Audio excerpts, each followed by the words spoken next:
think it's a great stage where I can thank all the ex-cricketers who are sitting over here, my fellow cricketers, and also the BCCI administrators for their contribution towards cricket. We are here today because of what they have done in the past and the current lot of players, what they are doing right now. So thanks a lot for your effort. Cricket has changed over the years, the formats have changed, but because of your effort, we are standing today over here, and cricket will only move forward. As far as Chennai is concerned, the association started in 2008 when it comes to IPL. But it started before that when it came to some of the other formats. One of the most memorable being my test debut, which happened in Chennai. I never knew that I'll be picked by CSK.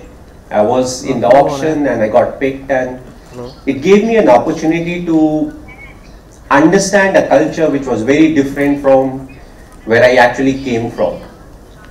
And what made it even more different was, I'm more like a wanderer, my parents came from UP. It was initially UP, then it became Uttarakhand.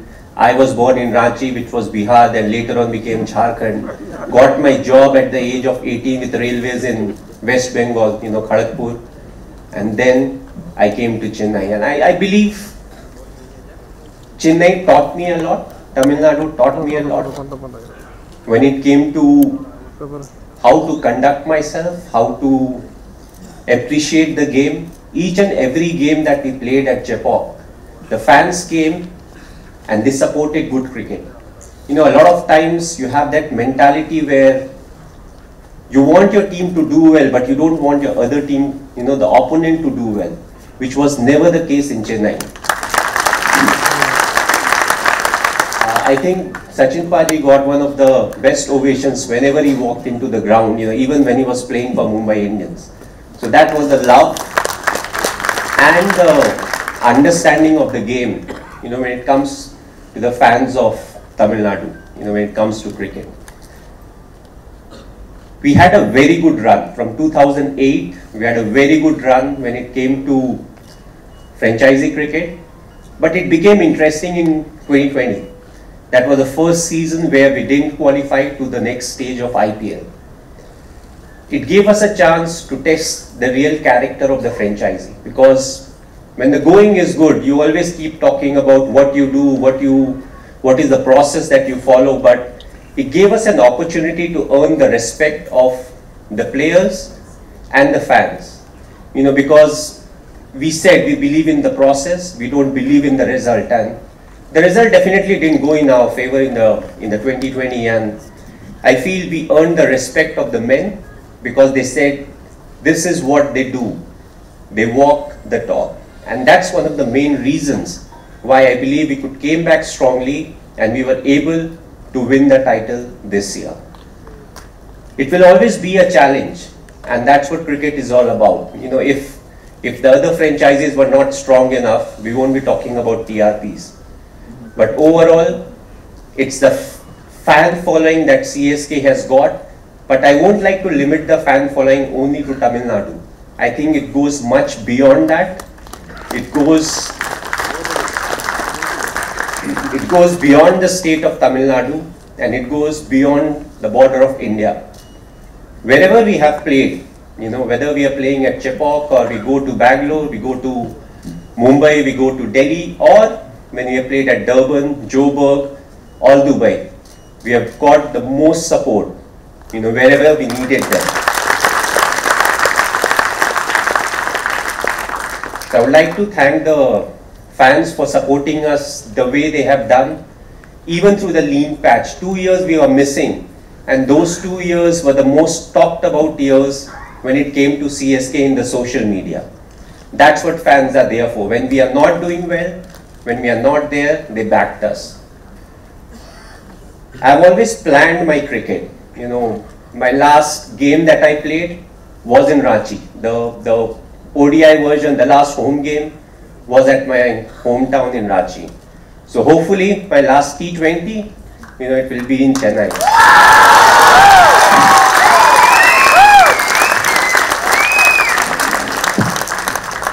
Whether it's next year or in 5 years' time, we don't know.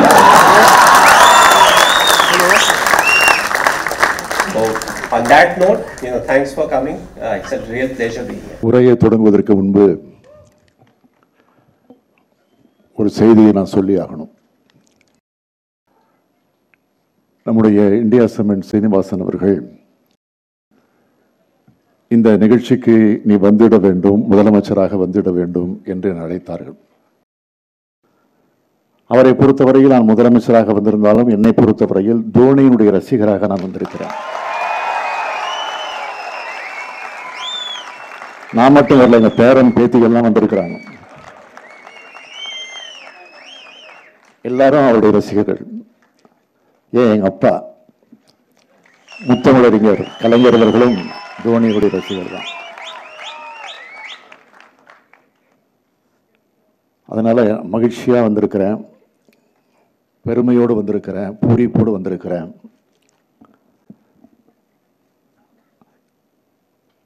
உங்கள் அனைவருக்கும் முதல்ல என்னுடைய வணக்கத்தை நான் தெரிவிச்சுக்க விரும்புகிறேன்.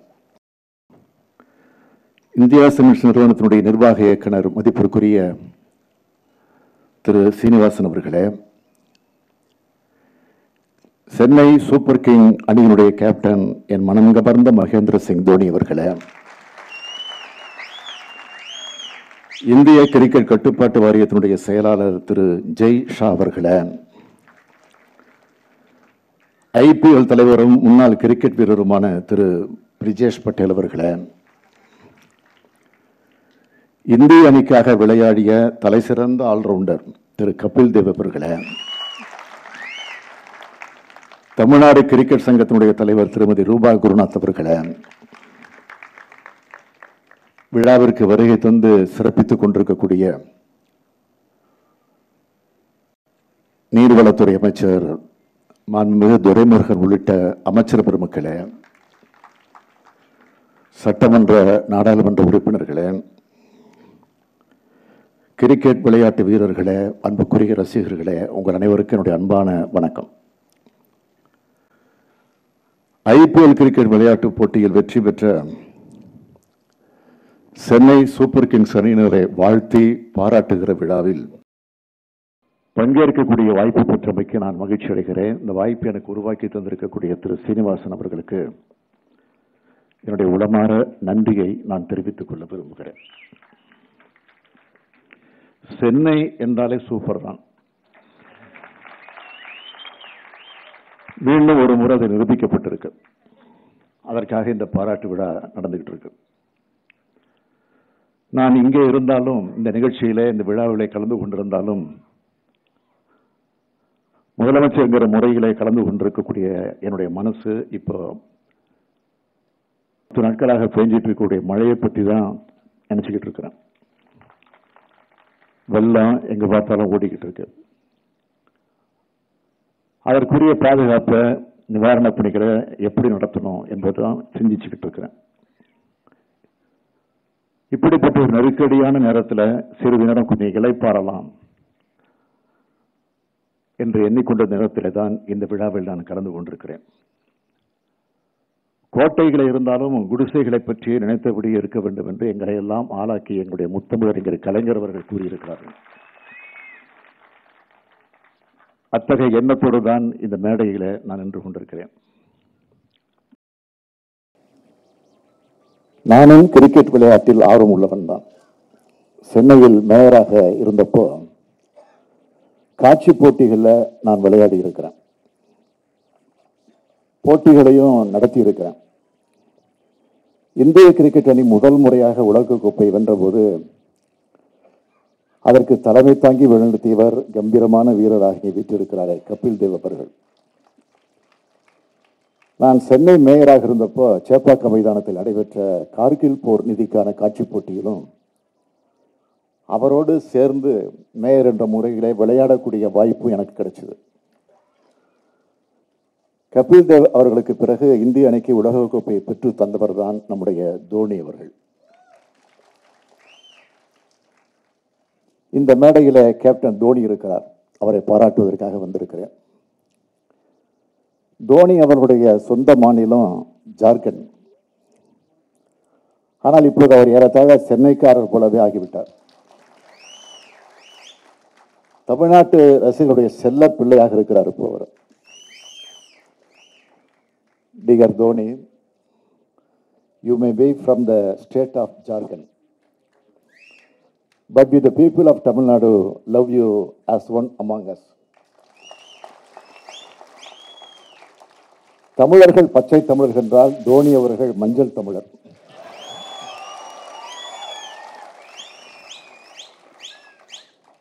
தமிழர்களுக்கெல்லாம் அவரை பிடிக்கிறப்போ நம்முடைய தலைவர் கலைஞர் அவர்களுக்கு பிடிக்காமல் இருக்குமா? எத்தனை பரபரப்பு இருந்தாலும் எத்தனை நெருக்கடி இருந்தாலும் தலைவர் அவர்களும் தோனி அவர்களும் கூலா இருப்பாங்க. நெருக்கடியிலிருந்து எப்படி மீண்டு எழுந்து வெற்றி பெறுவது என்பதை அறிந்தவர்கள், நிரூபித்தவர்கள். ஐபிஎல் போட்டியில சென்னை சூப்பர் கிங்ஸ் அணி கோப்பையை பெற்றது என்பதை விட ஐபிஎல் போட்டியில் தனது ஆளுமையை நிலைநிறுத்தி கொண்டதே என்பதே சரியானதாகும். கேப்டன் தோனி அவர்கள் தலைமையிலான சென்னை சூப்பர் கிங்ஸ் அணி மீண்டும் எழுந்திருக்கிறது. அதுதான் மிக மிக முக்கியமானது. தோனி அவர்கள் முதலாக களத்திலே குதித்த காலத்தை நினைச்சு பார்க்கிறேன். நீளமான முடி, உருண்டு திரண்ட தோள்களோடு அவர் களத்தில் என்ற போது அனைத்து ரசிகர்களும் அவர் மேல் அன்பு கொண்டார்கள், அவரை ஈர்த்தார்கள். அவர் விளாசிய சதங்கள், அதிரடியாக அவற்றை எட்டிய வேகம், ஸ்டைலாக அடித்த ஹெலிகாப்டர் ஷாட் மறக்கவே முடியாது யாராலும். அவருக்கென தனி ரசிகர் பட்டாளத்தை உருவாக்கி கொண்டிருக்கக்கூடியவர். டெண்டுல்கருக்கு பிறகு இந்தியாவிலே கிரிக்கெட் என்றால் அது தோனி தான் எனும் நிலை உருவாக்கி இருக்கிறது. நான் ஆட்சி பொறுப்பேற்றதற்கு பிறகு ஒவ்வொரு நாளும் சில திட்டங்கள் அறிவிச்சப்போ பல பேர் கிரிக்கெட் ரசிகர்கள், சில இளைஞர்கள் என்ன சொல்லி வாழ்த்தினாங்கன்னா, டெய்லி ஒரு சிக்ஸர் அடிக்கிறாங்க. அப்பெல்லாம் நான் தோனியை நினைச்சுக்கிறது உண்டு. இந்திய அணியிலே ஒரு சிறிய நகரிலிருந்து கடின உழைப்பால் உச்சத்தை தொட்டவர் என்பதால் தான் தமிழக மக்கள் தோனி அவர்களை தங்களில் ஒருவராக அவரை எண்ணிக்கொண்டிருக்கிறார்கள். சாதாரண பின்புலத்தில் இருந்து வந்த அசாதாரண உயரங்களை தொட்டவர் என்பதால் தான் தலைவர் கலைஞர் அவர்களும் தோனி மேல தனி அன்பு கொண்டிருந்தார்.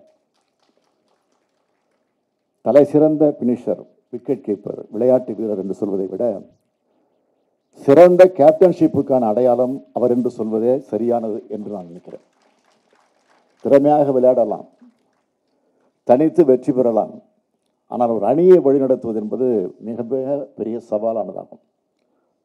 ஒரு அணியை உருவாக்கியவர் தான் தலை சிறந்த ஆளுமையாக போற்றப்படுவார்கள். டூப்ளிசி, பிராவோ போன்ற அனுபவமிக்க வீரர்களையும் ருத்துராஜ் போன்ற இளம் திறமைகளையும் ஒரே புள்ளியில் இணைத்து தோனி ஈட்டியிருக்கும் வெற்றிதான் ஒரு தேர்ந்த ஆளுமைக்கான எடுத்துக்காட்டு. அத்தகைய ஆளுமை திறன் கொண்டவராக தோனி அவர்கள் இருப்பதால் தான் இன்று அனைவராலும் அவர் பாராட்டப்படுகிறார். சென்னை சூப்பர் கிங்ஸ் அணியில் விளையாடிய அனைவரையும் பற்றியும் இங்கே சொல்ல ஆரம்பித்தால் சொல்லிக்கொண்டே போகலாம், நேரமாகும். இதை முடிச்சுட்டு அமைச்சரவை கூட்டம் இருக்கு, அதுக்கு நான் போயாகணும். எப்போதுமே இலக்கு தான் முக்கியம், அதை அடைய உழைப்பு தான் மிக மிக முக்கியம். இலக்கும் உழைப்பும் ஒன்று சேர்ந்தால் அவர்களை யாராலும் வீழ்த்த முடியாது. இது விளையாட்டுக்கு மட்டுமல்ல, அரசியலுக்கும் பொருந்தும். சென்னை சூப்பர் கிங்ஸ் அணியினுடைய ஸ்ரீனிவாசன் அவர்கள் சிமெண்ட் பற்றி நன்றாக அறிந்தவர். அதனால் தனது அணியை உறுதியுடன் மீட்டெடுத்திருக்கிறார். இது தொடர வேண்டும் என்று நான் கேட்டுக்கொள்கிறேன். ஒரு நல்ல விளையாட்டு வீரர் தன்னுடைய விளையாட்டை மட்டுமல்ல எல்லா விளையாட்டுகளையும் ரசிப்பார்கள், பாராட்டுவார்கள். அதே மாதிரிதான் ஒரு நல்ல அரசு எல்லா துறைகளையும் சார்ந்த மக்களையும் பாதுகாக்கும், எல்லா விளையாட்டுகளுக்கும் ஊக்கமளிக்கும். விளையாட்டு வீரர்களை ஊக்கப்படுத்துவதுடன் சர்வதேச போட்டிகளை அவர்கள் பதக்கங்களை வென்று நாட்டுக்கு பெருமை சேர்க்கும் வகையிலான பயிற்சிகள் அளிப்பதற்கேற்ற களங்களை உருவாக்கி தருவதிலும் நமது அரசு முனைப்பாக செயலாற்றுகிறது. அதன் அடிப்படையில் சமீபத்தில் நடைபெற்ற டோக்கியோ ஒலிம்பிக் போட்டிகளில் சாதித்தவர்களுக்கு தமிழ்நாடு அரசின் சார்பில் அரசு பணிகளை வழங்கியிருக்கிறோம். தனித்தனி திறமை கொண்ட வீரர்கள் ஒருங்கிணைந்து செயல்பட போதும்தான் ஒரு அணி தனது முந்தைய தோல்விகளிலிருந்து மீண்டு எழும் முழுமையான வெற்றி கிடைக்கும். அந்த நம்பிக்கையுடன் தனது அபார வெற்றியின் மூலம் மீண்டெழுந்த சென்னை சூப்பர் கிங்ஸ் அணியுடைய கேப்டன் தோனி அவர்களையும் அவரோடு இணைந்து வெற்றிக்கு துணை நின்ற வீரர்களையும் அணியின் உரிமையாளர், பயிற்சியாளர், மருத்துவர் உள்ளிட்ட அனைவரையும் வாழ்த்தி நான் வணங்குகிறேன், மகிழ்ச்சி அடைகிறேன். நீங்கள் உங்கள் விளையாட்டை தொடருங்கள், நாங்கள் எங்கள் மக்கள் பணியை தொடருகிறோம். Once again, I thank everyone for this memorable opportunity. Dear Dhoni, we want you to lead CSK for many more seasons. Once more கேளுங்க சொல்றேன். Dear Dhoni, we want you to lead CSK for many more seasons. Thank you. நன்றி, வணக்கம்.